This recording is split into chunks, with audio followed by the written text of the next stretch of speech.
Welcome to the ACSA Campus Tour, where every week we take you to another school community, talk with a district administrator about the successes and challenges they are experiencing during this COVID-19 pandemic and what they're doing to safely reopen schools. Joining us today is the principal at Triple Crown Elementary School in the Verde Unified School District, Deni Seagrave. Deni, thanks so much for being with us.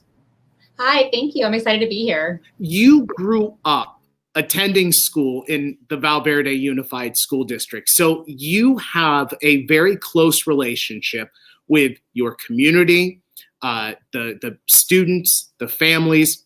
When you consider that and you consider your deep knowledge of your community and the area, during this pandemic and the campus shutdown and the 5 months that you've been away from the classroom, what's been the biggest challenge for you and for your entire school community? So, we've had several little challenges and things that have popped up, but, as you mentioned, this is my family. So Verde Unified has really been my home away from home. It is the area, the community that I grew up in. And this pandemic did catch us off guard. I don't think any of us anticipated schools closing.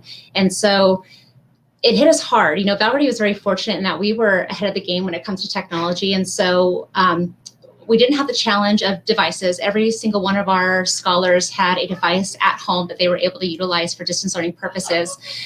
We had slight challenges with connectivity and those pieces, but we've overcome that. I think our largest challenge really has come down to helping our families and our staff find that balance in a stressful situation. Many of our parents were going through things personally, whether they were being laid off or unemployed, or they were on the other side of the spectrum and they were essential workers and now working longer hours to help support our community and keep them safe. And then they were thrown this wrench in the system of now they're becoming the teacher in the home. And so trying to help them and assist them in finding that balance so we weren't adding additional undue stress into their households was a challenge that we had to overcome as a school site, a school district. Is how do we support our families? How do we support our scholars in ensuring that we're getting all that necessary learning into their households, into their, for our kids without providing additional stressors onto our families. And so that was, personally, that's the challenge we felt here because, again, this is our community, it is our family. We want to do everything we can to help support them. Well, let's talk about that. Students and teachers and staff and family, the ability to be able to communicate with all of them over this pandemic.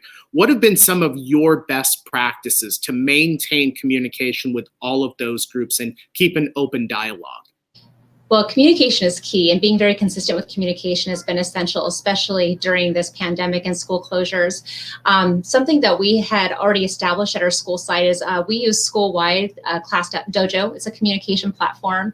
And so I have over 2,500 parents that are connected to that.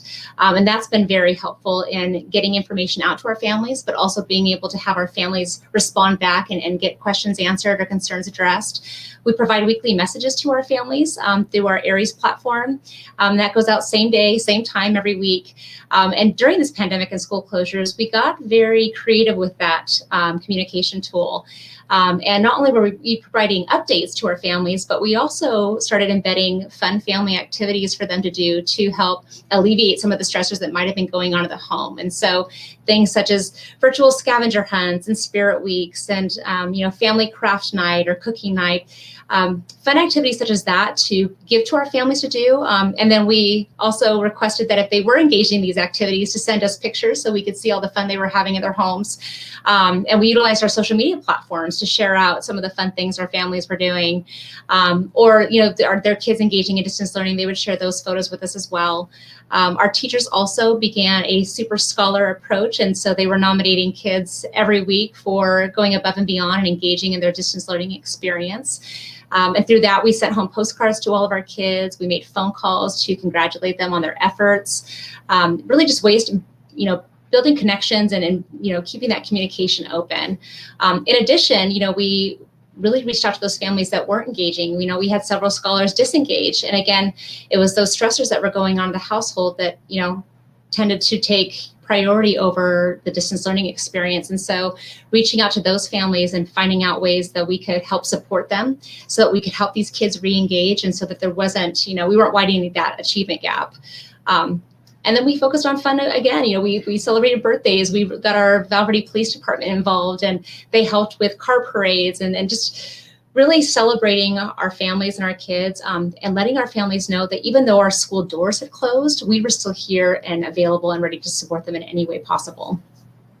Yeah, that's one of those really interesting things. As big as Perris is, as big as your school district is, when I had an opportunity to be down there, there's very much that community feel. And when I went and toured your school back in February, I saw this incredible STEM lab, a Lego lab, if you will. And the students were so engaged and excited. It was something that every district administrator wants to be able to see and listen to, the excitement from the students. How do you go about replicating that type of curriculum, that type of excitement in this area of distance learning? So our STEAM lab, as you said, it's beautiful. And we were very intentional this past school year with ensuring that all of our scholars had an opportunity to go in and engage in these high quality, rigorous, fun learning experiences that were focused on STEAM.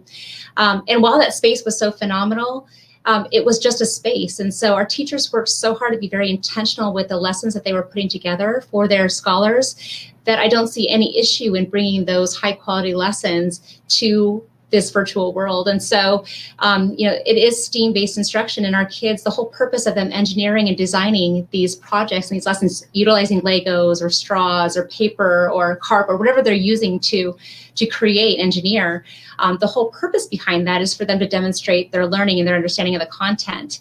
And that can happen in the home. And so, our teachers are just going to have to be very intentional with rethinking and redesigning their approach, but bringing that engagement, bringing that fun, that excitement into the home environment, and encouraging our kids to utilize the resources that are around their home to demonstrate their learning.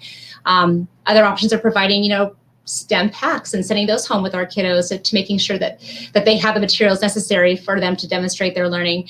But the fun, the excitement, that engagement, it can happen anywhere. It's just, being very intentional with the way that we provide the instruction and, with articulating what we want the output to be and what we're asking our kids to demonstrate. So, while we'd love to have our kids in our STEAM lab daily, right? We'd love to have that face-to-face. It's not possible right now. So now it's our goal and our job to bring that excitement, that fun into our kids' homes. So that's what we'll do. Deni Seagrave is the principal at Triple Crown Elementary School in the Val Verde Unified School District. Deni, thanks so much for being with us today. It was a lot of fun. Thank you very much. And thank you, folks, for being with us. Remember, every week we take you to a different part of the state to talk with a district administrator about the successes and challenges in their community. That comes your way every week right here on the ACSA Campus Tour.